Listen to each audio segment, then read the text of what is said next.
Welcome back to another video. So remember what we're trying to do here is we're trying to help you choose your target location. So you've decided you're going to invest in real estate, but how do I know that my local market is the place for me to invest? Or maybe if I'm moving to another market or I'm going to invest in another market, how do I know that that is a good location to invest in? And so in this video, we're going to go into one of the most often used phrases in real estate is location, location, location. And the assumption there is that location is the most important part of real estate, and in many respects, it is what determines a lot of the value of real estate. And so let's just assume for the moment that in the last video we talked about demographics. Let's just assume that with demographics, we're in an area that has good job growth, that the jobs are coming in, they're increasing, and that the salaries are increasing, and that it's a good place to work. And so that's taken care of. We have people who can afford to buy our houses and rent our houses. So that's taken care of. And we also assume that there is a population growth in our area, and so that there will be more people who need to rent or buy houses. Therefore, that will increase the demand for our limited supply of houses, and that it might take a while for the new construction to catch up, or those new construction might be more expensive than our houses. So we're going to assume that demographics part is taken care of. And so when you go into your local market, now we found areas that meet those criteria. And so what are the criteria we look for locally? So I want to talk about that a little bit and break that down. And there are basically four things that I'll look at, and I'll go through those one by one. The first is actually convenience. So number one, convenience. And I was actually reading a book by Donald Trump's right-hand man, George Ross, and that was one of the things they look for even in New York City for buildings. They're looking for something that's convenient for their customer. And remember, we're going to go back to your ideal customer. Everything you're thinking about here is what is my customer looking for. So you want to make it easy for your customer to live his or her life. Wherever they are, in whatever city they're in, they're going to need to be close to something. So that first thing you think about is where is work. Also, what do they do for fun, entertainment? They go out, if the thing to do in your town is to go to the movie theater or to go watch the theater, to go out on a boat on the lake. How close is this to that normal entertainment type of things? And then shopping. That people have to shop for groceries, have to shop for clothes, whatever the case might be. How convenient is this? And I had a teacher sum this all up saying, you should be buying your houses within 10 miles of a major economic center. Major is sort of a relative word. But I think I've looked in my own town, and you could think about just where in your town are the jobs. Where is the shopping? Where do people work? Where is the entertainment? There are towns where people commute. I grew up in Atlanta, and people commuted an hour and a half from where they lived to somewhere else. But if you're in an area, even with that being the case, you want to make all the factors convenient for your person, make it easy to rent your house, easy to sell your house. You would rather be close to all these things, and 10 miles is a pretty good way to judge it. And there might be a big, I live in a town that's a suburb of Greenville, South Carolina, and so a lot of people work in Greenville. But even so, within my little town, there are places that if you're way out in the country, if you're more than 10 miles out, then you have to drive all that way to go shop, and you have to drive all that way to go to the main little jobs and things in our little town. So that is a negative, being more than 10 miles from that. So just keep that little rule of thumb in mind for how convenient is the neighborhoods and the houses you're looking at. So that's number one.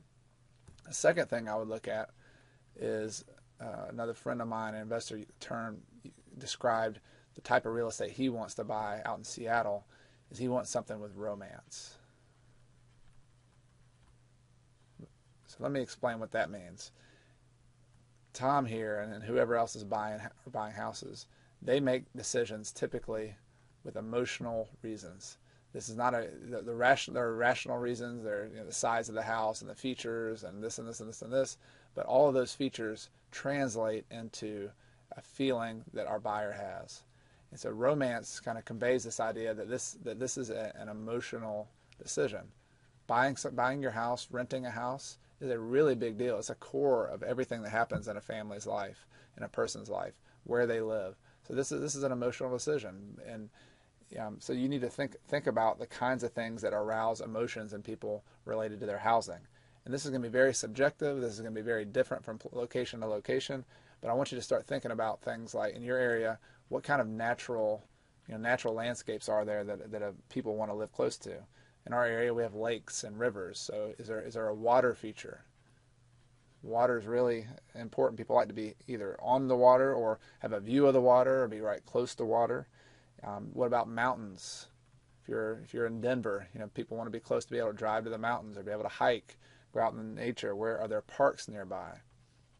So think about that, both in a big picture. Are you generally close to these kind of things, and also just locations local? If you can walk to a park, that could be a really big deal. If you are right on the water, of course, that would be a more valuable piece of property. So natural type of features. You also might have cultural features that people want to live close to. In a big city or in a lot of different towns, a music venue. Is there just kind of a music scene going on, an artsy district? Is there entertainment that people can live close to? I know in some urban areas, being close to coffee shops and where they're going to have music and just fun to hang out.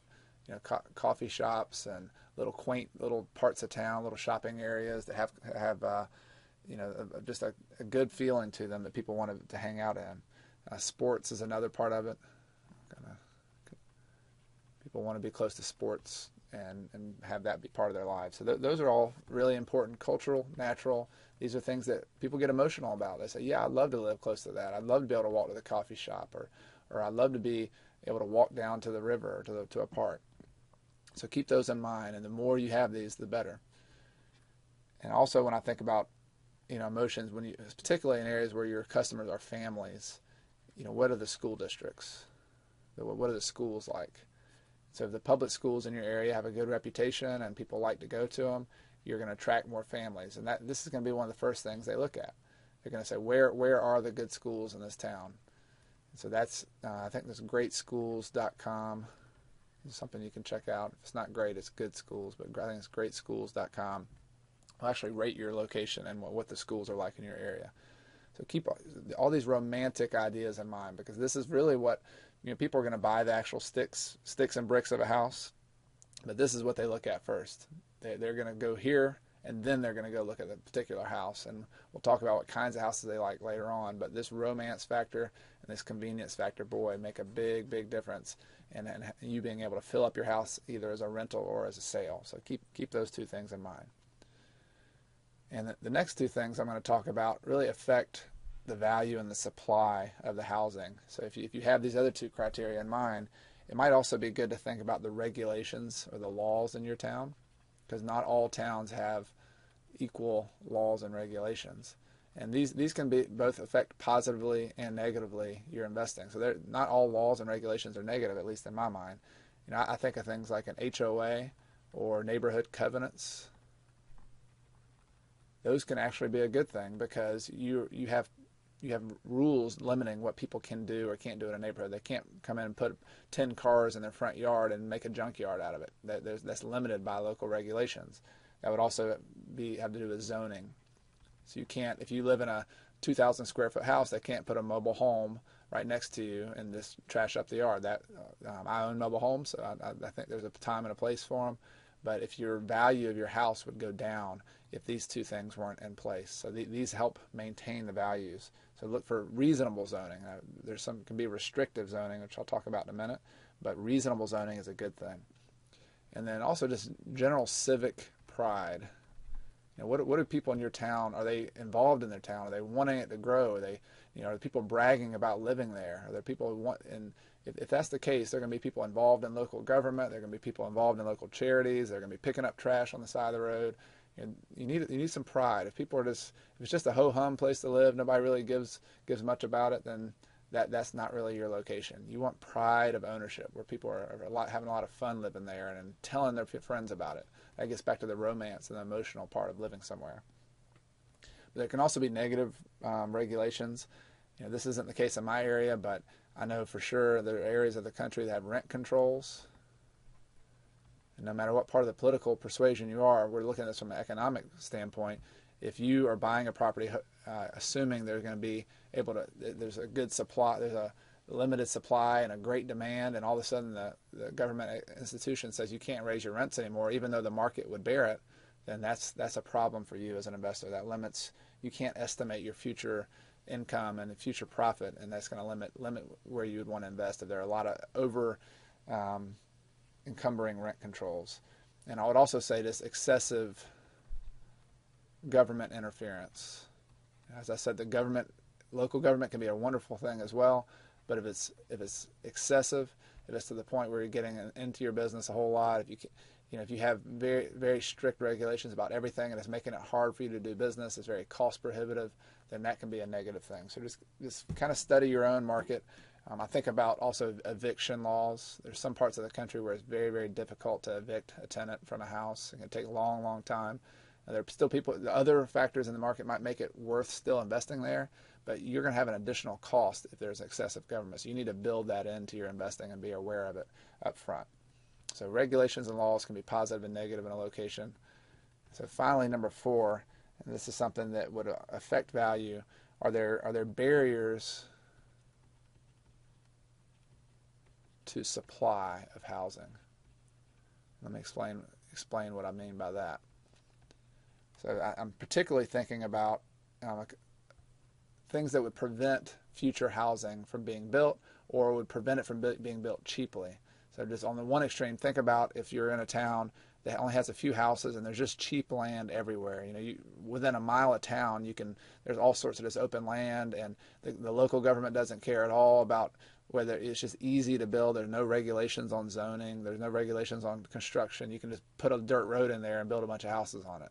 That would be one extreme where there's no barriers to coming into the town.